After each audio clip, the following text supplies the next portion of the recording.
Balik lagi sama gue Billy. Kali ini gue mau ngebahas unboxing satu handphone yang bisa dihitung sebagai ya handphone entry level lah. Handphone entry level dan kelas category juga karena harganya memang tidak terlalu mahal. Dan tapi jeroannya udah cukup lah untuk dipakai sehari-hari. Ya main game dikit bisa. Bukan main game yang terlalu berat ya, tapi untuk kelas FPS aja udah cukup bisa sih, udah jalan cukup oke. Jadi handphone ini sendiri adalah penerus dari ada generasi sebelumnya yang gue juga pernah bahas di video lain, ya, suksesornya lah. Handphone ini adalah Samsung Galaxy A12. Kita mau unboxing. Lihat dapatnya ini ukuran sih masih tebal, nggak kayak handphone flagship itu yang udah menipis dan charger hilang. Semoga ini masih lengkap ya. Di sini warna yang gue buka ini warna biru.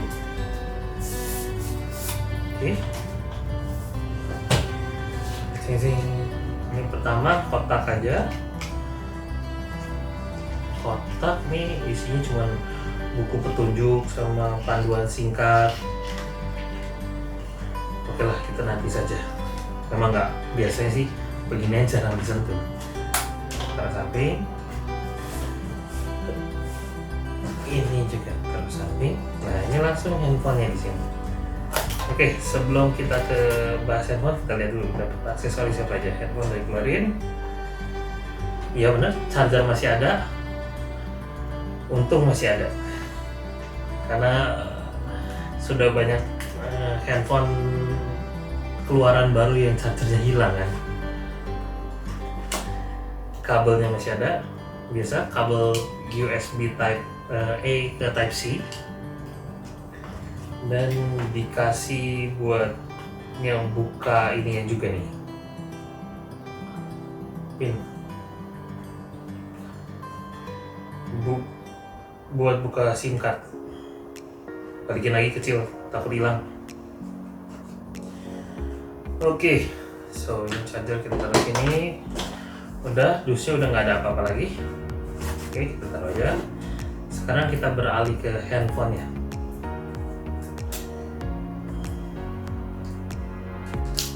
Kita buka dulu.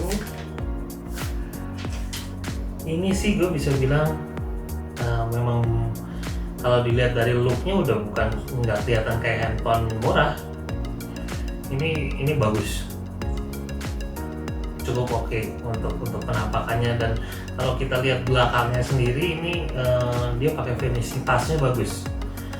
Walaupun ini bahan plastik, tapi dia kasih udah warna birunya kan nggak norak nih, warna biru yang udah agak bukan navy sih.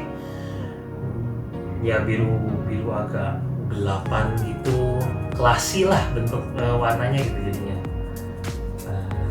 Terus udah gitu ada di sini juga ada tekstur yang grade-gradean kayak kalau misalnya itu asahan kuku gitu.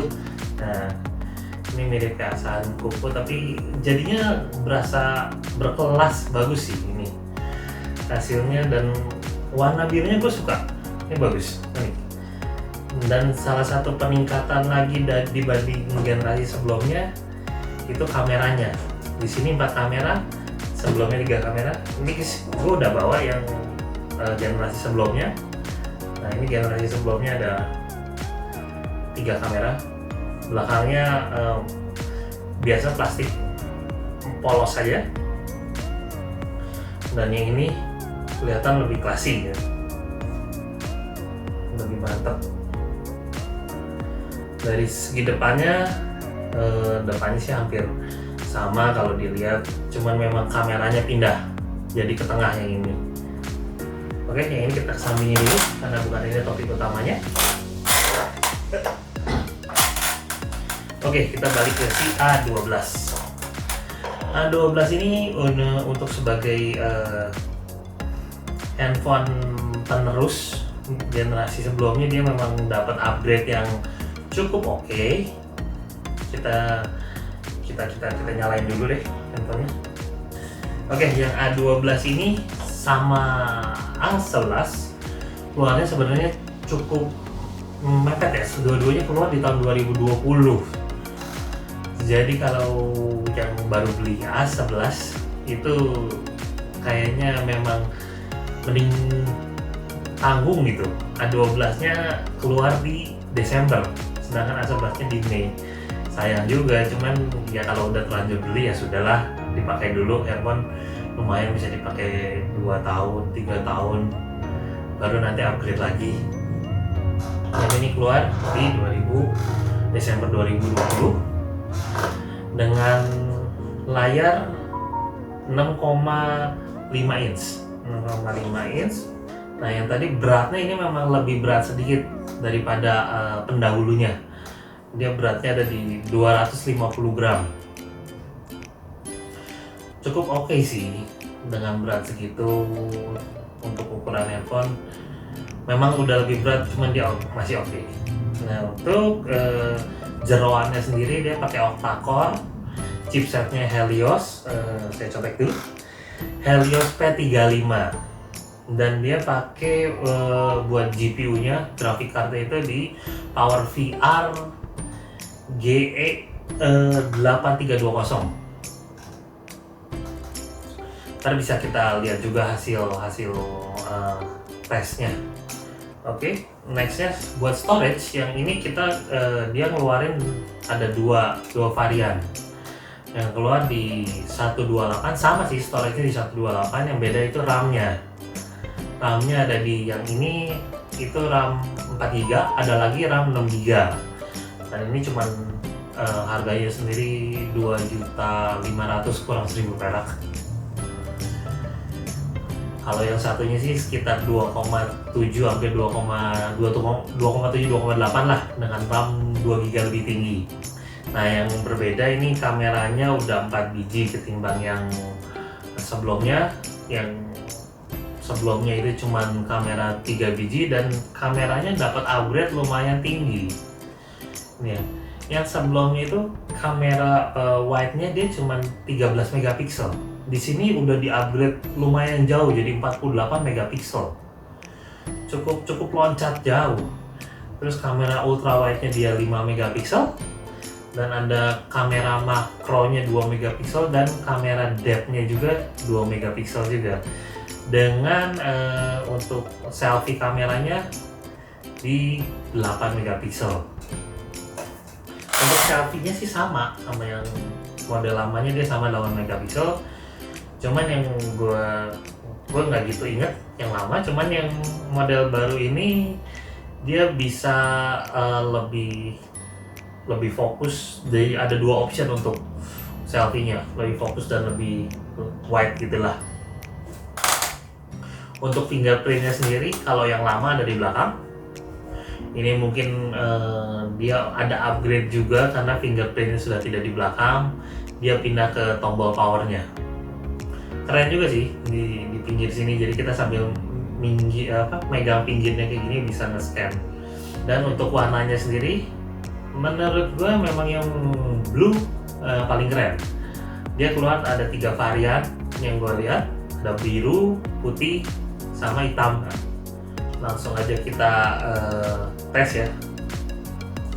Kalau buat ininya scrollingnya sih cukup lancar. Kita coba di browser.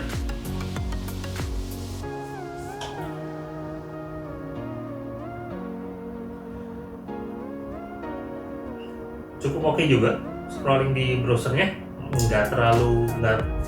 agak sedikit kurang smooth, cuman masih oke. Ini bukan masih oke sih, ini oke sih sebenarnya. Selain dari itu, di tes menggunakan 3D Mark kita lihat skornya dapat berapa. 3D Mark sendiri itu dia ada yang berapa option tadinya nggak mau jalan. Jadi gue coba pakai yang opsi yang satunya lagi yang slingshot, baru dia mau jalan. Nah untuk tes berikutnya kita menggunakan Geekbench 5. Oke, udah tes, sekarang kita langsung ke gaming test aja. Gue di sini nggak sempet ngetes banyak game karena memang waktunya cuma singkat banget sih. Ini cuma ada di tangan gue kurang dari 24 jam, udah gitu sudah harus dikembalikan ke yang punyanya. Jadi gue cuma sempat ngetes 2 game aja. Kita pakai game yang game pertama game ringan, game yang umum kita pakai Subway Surf saja. Kita pakai Subway Surf dan ya kita lihat ya performanya.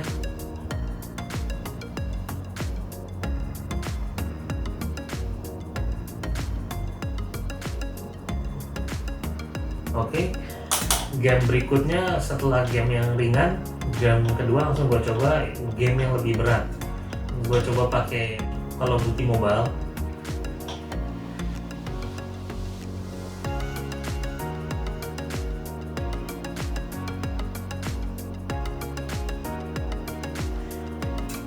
So, hasil ngetes 2 game itu gue cukup amazed sih untuk handphone dengan bisa dibilang entry level seperti ini, dengan harga hanya 2,5 juta aja dia udah bisa memberikan performa yang cukup oke di gaming sih menurut gua. Walaupun ada sedikit kendala saat tes 3D Pump, tapi setelah kita gaming test langsung, yang amazingnya lancar. Gue nggak nyangka juga dipakai di COD itu cukup lancar. Sedikit nge-lag oke lah dengan settingan yang originalnya saat kita baru install. So gue cukup oke juga dengan performa ini handphone. Not bad lah untuk sebagai entry level handphone kayak gini. So sekian aja review gue dan unboxing gue untuk Samsung Galaxy A12. Terima kasih sudah menyaksikan ini. Sampai jumpa. Bye bye. Ciao.